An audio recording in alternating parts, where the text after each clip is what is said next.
ॐ या श्री स्वयं सुकृतिनां भवनेषु लक्ष्मी पापात्मनां कृतधियां हृदयेषु बुद्धि श्रद्धा सतां कुलजन प्रभवस्य लज्जा तां त्वां नतास्म परिपालय देवी विश्वं तां त्वां नतास्म परिपालय देवी विश्वम्।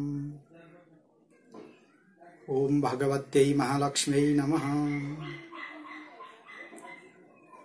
वैदिक सनातन धर्मका अनुयायी सम्पूर्ण महानुभावहरू, यो सनातन संस्कार जागरण हेरेर बस्नुभएका सम्पूर्ण दर्शकहरू, यो प्रवचन सुनेर बस्नुभएका सम्पूर्ण श्रोताहरू सबैमा म हार्दिक नमन गर्दछु। आज म यहाँहरू समक्ष भगवती महालक्ष्मी को उपासना गर्ने, आराधना गर्ने जुन महालक्ष्मी व्रत हाम्रो अगाडि आइपुगेका छन्,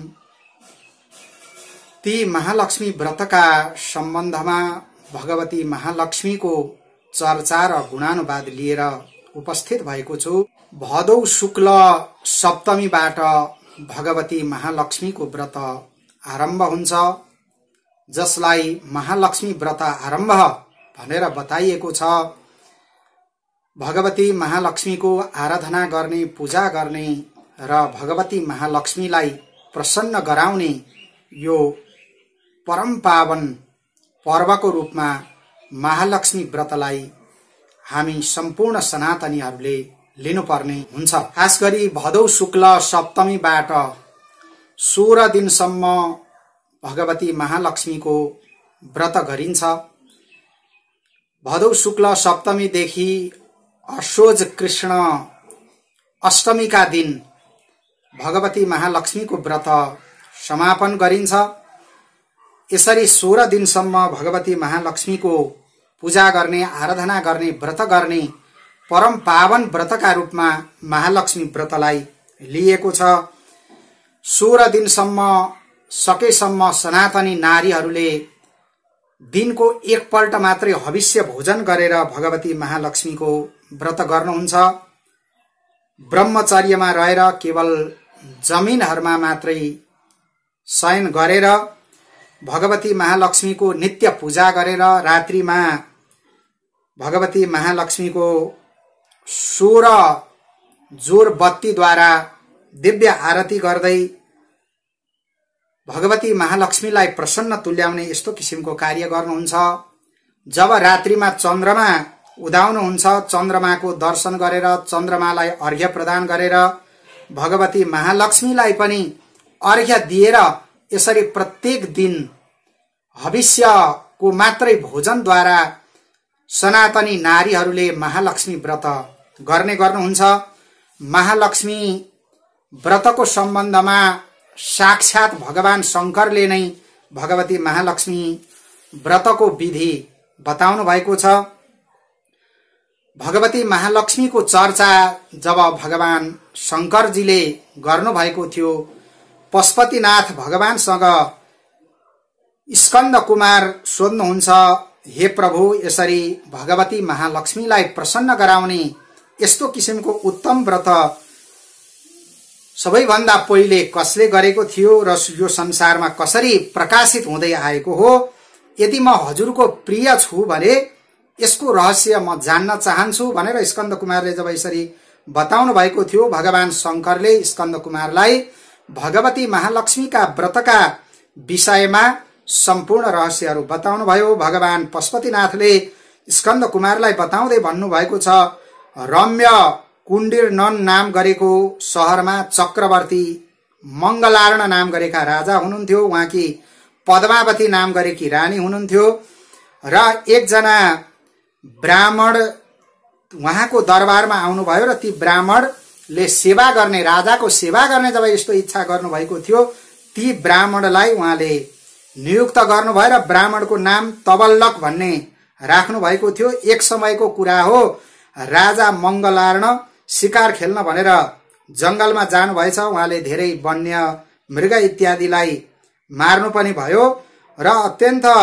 मध्याह्नको समय भएको रहेछ, उहाँलाई ज्यादै प्यास लाग्यो र त्यसपछि आफ्ना अंगरक्षक सैनिकहरूलाई जल खोज्न भनेर जब पठाउनु भएको थियो, ती अंगरक्षकहरूले कतै पनि जल नभएको कुरा जब खबर गरे महाराजलाई, ती तबल्लक नाम गरेका ब्राह्मण पनि साथमै जानु भएको थियो। उहाँले सबैतिर खोज्नुभयो। घना जंगलमा अत्यन्त सुन्दर सरोवर उहाँले देख्नु भएछ जहाँ कमलहरू फुलिरहेका थिए र त्यही ठाउँमा देवकन्याहरू आएर स्नान गर्न लाग्नु भएको उहाँले देख्नुभयो र किनारमा बसेर ती देवकन्याहरूले भगवती महालक्ष्मीको व्रत गर्नु हुँदो रहेछ। त्यहाँ गएर तबल्लकले सोध्नुभयो, हजुरहरूले कसको व्रत गर्नु भएको छ, कसको पूजा गर्नु भएको छ, कसको आराधना गर्नु भएको छ, म यो जान्न चाहन्छु भनेर जब यसरी तबल्लकले सोध्नु भएको थियो, ती अप्सराहरूले भन्नुभयो, भगवती महालक्ष्मीको व्रत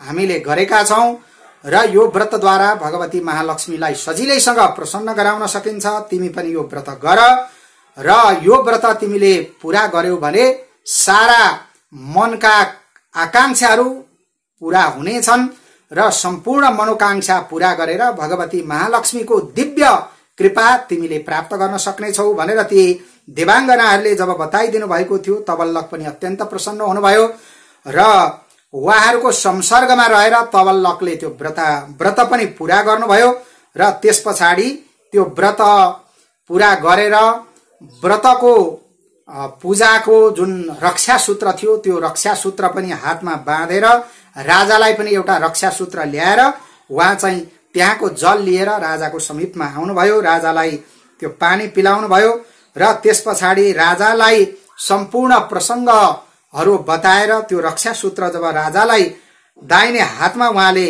बाँधिदिनु भएको थियो, राजा पनि अत्यन्त आनन्दित हुनुभयो, खुसी हुनुभयो र त्यसपछि उहाँ राज्यमा फर्किनु भएको थियो। अत्यन्त सुखशैल साथ राजा बस्नु भएको थियो। एक दिनको कुरा हो, आफ्नै रानीलाई लिएर राजा बिहार गर्न भनेर जब जंगलमा जानु भएको थियो, त्यो हातमा बाँधेको नयाँ डोरो महारानीले जब देख्नु भएछ, उहाँले सोध्नु भयो, यो डोरो के हो, कुन स्त्रीले तपाईलाई यो डोरो बाँधी भनेर जब यसरी रानीले सोध्नु भएको थियो, राजाले भन्नुभयो, यो त भगवती महालक्ष्मीको पूजाबाट प्राप्त भएको प्रसाद हो, डोरो हो भनेर जब रानीलाई बताउनु भएको थियो। तर रानीले पत्याउनु भएन। तुरुन्तै राजाको हातबाट त्यो डोरो छिनाएर उहाँले आगोमा फाल्दिनु भयो र राजालाई पनि ज्यादै ठूलो दुःख लाग्यो।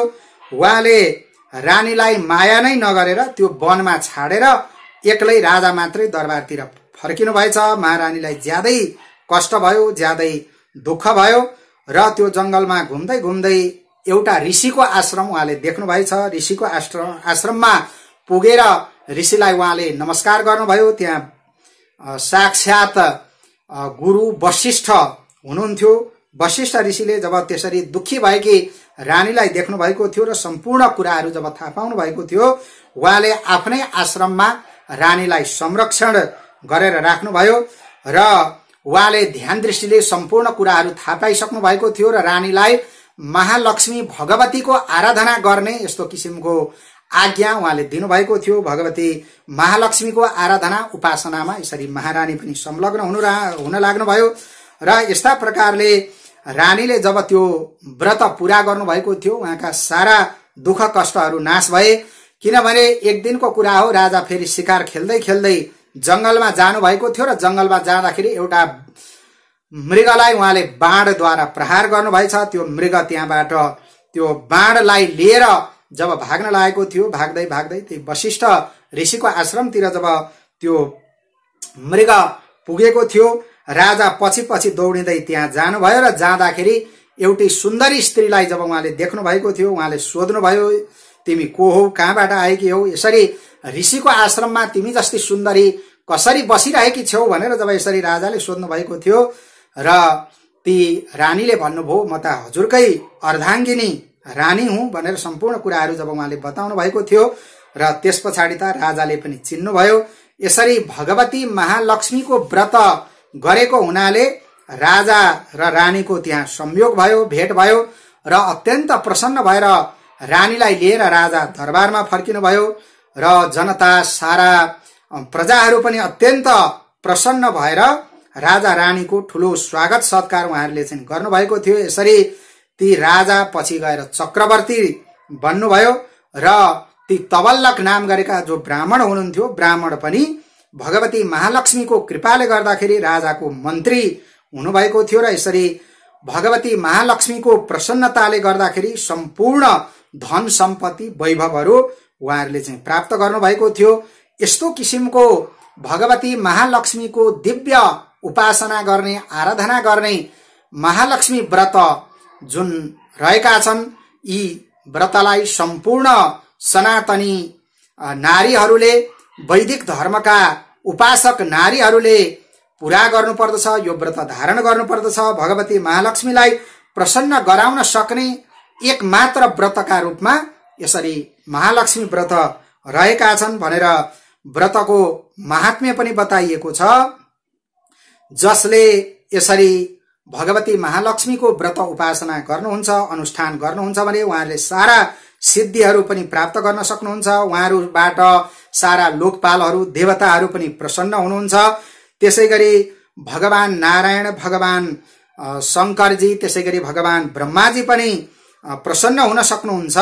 र जसले यसरी भगवती महालक्ष्मीमा अनुरक्त भएर भगवती महालक्ष्मीको यो दिव्य व्रत गर्दछन्, भगवती महालक्ष्मीको पूजा गर्दछन्, अनुष्ठान गर्दछन् भने त्यस्ता नारीहरूका घरमा अवश्य पनि भगवती महालक्ष्मीको वास हुन्छ भनेर यसरी महालक्ष्मी व्रतको कथा महात्म्यमा बताइएको छ। र जो कोही मानिसले पनि भक्तिपूर्वक यस्तो किसिमको श्रद्धापूर्वक भगवती महालक्ष्मीको व्रत पूरा गर्नुहुन्छ भने उहाँहरूले भगवती महालक्ष्मीको दिव्य कृपा प्राप्त गर्नुहुन्छ। र यो संसारबाट विदा भएर जाँदाखेरि पनि अन्तमा मृत्युपछि पनि उहाँहरूले भगवती महालक्ष्मीको दिव्य कृपाबाट दिव्य भगवत लोकहरू प्राप्त गर्न सक्नुहुन्छ। उहाँहरूका सारा अलक्ष्मीहरू नाश भएर जान्छन् र सम्पूर्ण पापबाट मुक्त भएर उहाँहरूले दिव्य धाम प्राप्त गर्न सक्नुहुन्छ भनेर यस्तो किसिमको फलश्रुति पनि भगवती महालक्ष्मीको व्रत महात्म्यमा बताइएको छ। यसरी भगवती महालक्ष्मीको पूजा गर्ने, आराधना गर्ने, उपासना गर्ने दिव्य परम पावन व्रतका रूपमा महालक्ष्मी व्रतलाई लिएको छ। भगवती महालक्ष्मीको हामीले सदा सदा आराधना, उपासना, गुणानुवाद गरिरहनु पर्छ। त्यसमा पनि भगवती महालक्ष्मीको जुन परम पावन पर्व छ, यो महालक्ष्मी व्रत पर्व, यस पर्वमा सम्पूर्ण मनुष्यहरूले भगवती महालक्ष्मीको पूजा आराधना अवश्य पनि गर्नु पर्दछ। किनभने सारा देवताहरू, सम्पूर्ण ऋषि महर्षिहरू भगवती महालक्ष्मीको दिव्य स्तुति गर्नुहुन्छ, भगवती महालक्ष्मीको दिव्य आराधना गर्नुहुन्छ, दिव्य पूजा गर्नुहुन्छ। देवराज इन्द्रले पनि भगवती महालक्ष्मीको जुन दिव्य पूजा गर्नुभएको थियो, दिव्य स्तुति गर्नुभएको थियो, दिव्य आराधना गर्नुभएको थियो, त्यो दिव्य स्तुति, दिव्य आराधनालाई म सम्पूर्ण दर्शक श्रोता समक्ष यहाँ म प्रस्तुत गर्दैछु।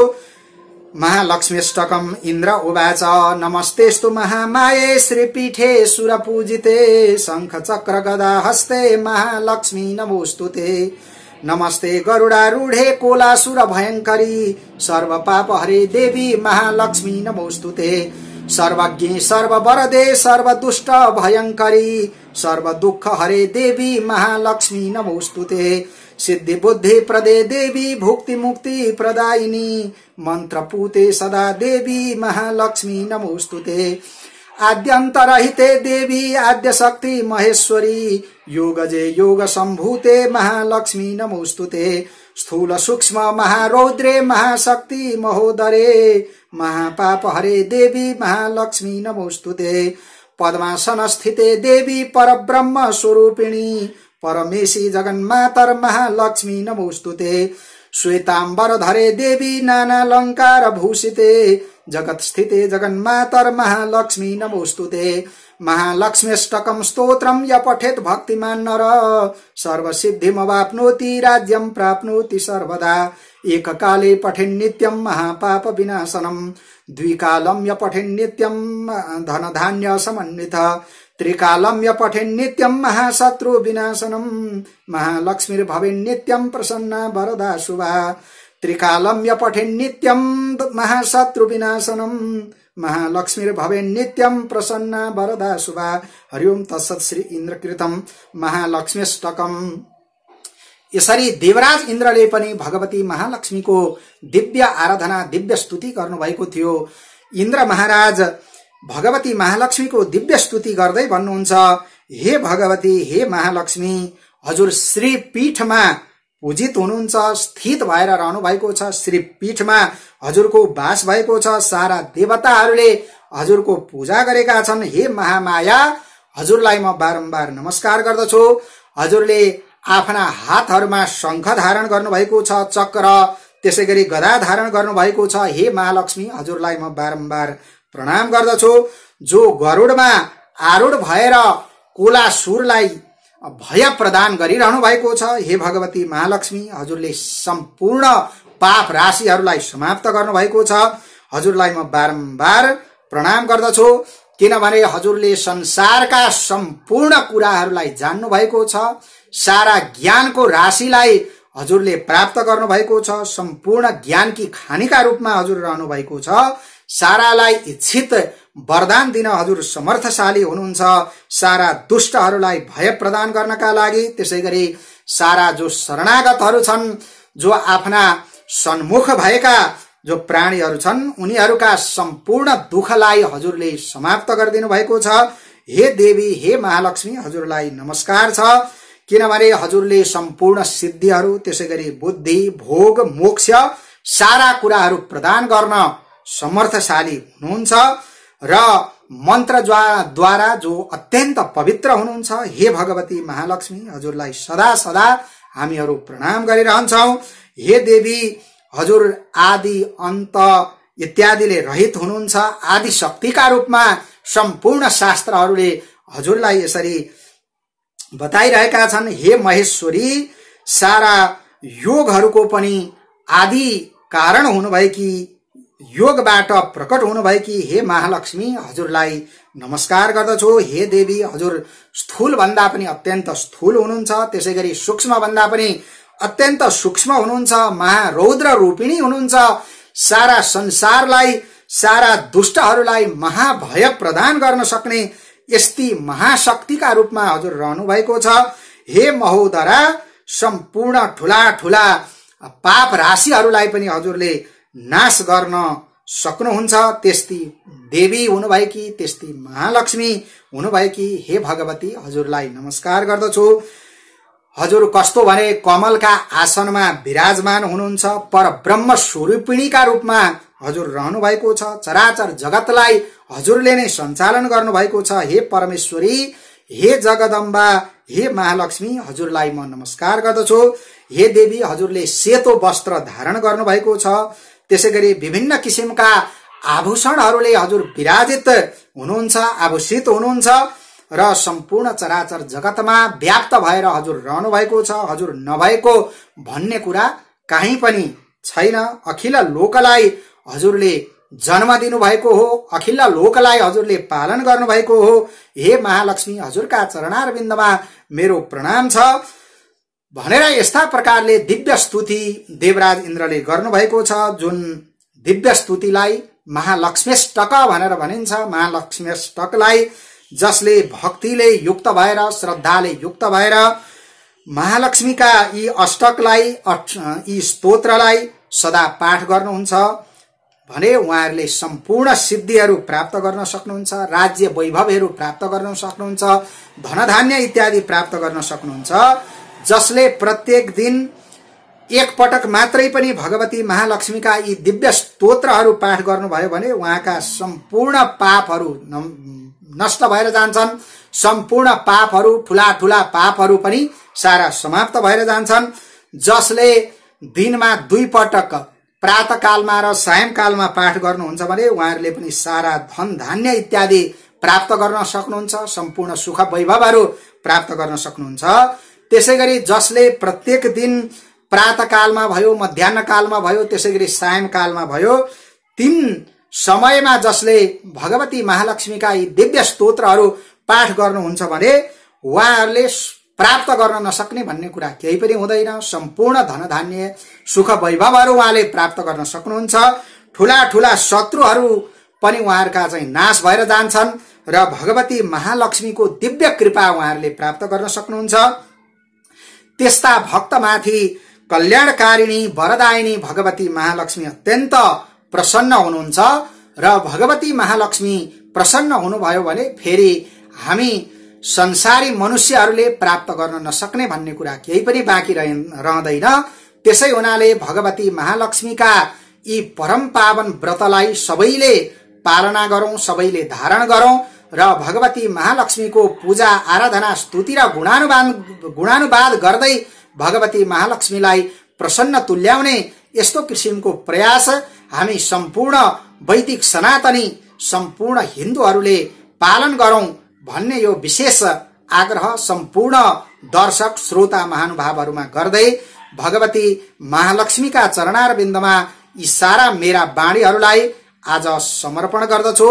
ओम महालक्ष्मी नमः।